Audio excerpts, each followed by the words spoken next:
পাট ও বস্ত্র মন্ত্রণালয়ের প্রতিমন্ত্রী মোহাম্মদ শরীফুল আলম বলেছেন, রেশম শুধু রাজশাহীর সম্পদ নয়, এটি গোটা বাংলাদেশের সম্পদ।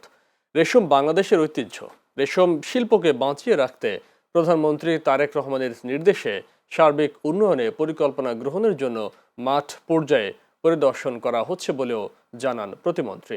শনিবার রাজশাহীতে বাংলাদেশ রেশম বোর্ডে কর্মপরিধি পরিদর্শন ও স্টেক হোল্ডারদের সাথে মত বিনিময় সভা শেষে সাংবাদিকদের কথা জানান তিনি।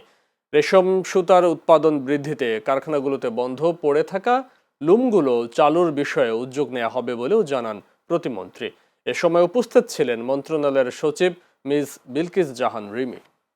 ৭৭ সালে শহীদ রাষ্ট্রপতি জিয়া রহমান সাহেব এই রাজশাহী এই রেশম বোর্ড স্থাপন করেছিলেন। তারপর থেকে পরবর্তীতে আমাদের সাবেক প্রধানমন্ত্রী দেশনেত্রী বেগম খালেদা জিয়া এই রেশম বোর্ডের উন্নয়নে অনেক কর্মকাণ্ড নিয়েছেন। বর্তমানে মাননীয় প্রধানমন্ত্রী জনাব তারেক রহমান সাহেব উনি আমাদের সাথে বসেছেন, উনি এই ব্যাপারে জানতে চেয়েছেন। আমাদের মূল উদ্দেশ্য হলো, মাননীয় প্রধানমন্ত্রীর মূল উদ্দেশ্য হলো এই রাজশাহী সিল্ক এটাকে কিভাবে আরও উন্নত করা যায়, আরও আধুনিকায়ন করা যায়। এখানের গবেষণার মাধ্যমে এই যে পলু চাষ, পলু পোকা বা তুঁত গাছ এগুলো ডেভেলপ করা, রেশমের যে সুতা হয় সেই সুতার মান আরও উন্নত করা যায়। বিশেষ করে সার্বিকভাবে এই রাজশাহী সিল্কের ঐতিহ্যকে আবার আরও কীভাবে বৃদ্ধি করা যায় এবং পুনরুদ্ধার করা যায়, যেটা অনেকটাই পিছিয়ে পড়েছে।